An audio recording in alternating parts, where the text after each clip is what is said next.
பணியாளர் மறுசீரமைப்பு என்ற பெயரில் ஆட்குறைப்பு நடவடிக்கையில் இந்திய ரயில்வே இறங்குகிறதா என்ற கேள்வி எழுந்துள்ளது. 2026-27 நிதியாண்டில் மொத்த பணியாளர்களில் 2 விழுக்காட்டினரை குறைக்க இந்திய ரயில்வே திட்டம் என்ற தகவல் வெளியாகியிருக்கிறது.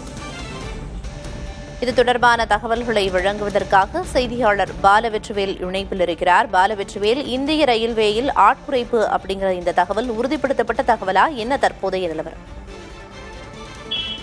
இந்திய ரயில்வேயின் முக்கிய ஒரு பணிக்குழுவாக விளங்கக்கூடிய இந்திய ரயில்வே போர்டு முக்கியமான ஒரு மனித வள மறுசீரமைப்பு இலக்கு 2026-27 என்கிற ஒரு முக்கியமான ஒரு ஆவணத்தை வெளியிட்டிருக்கிறது.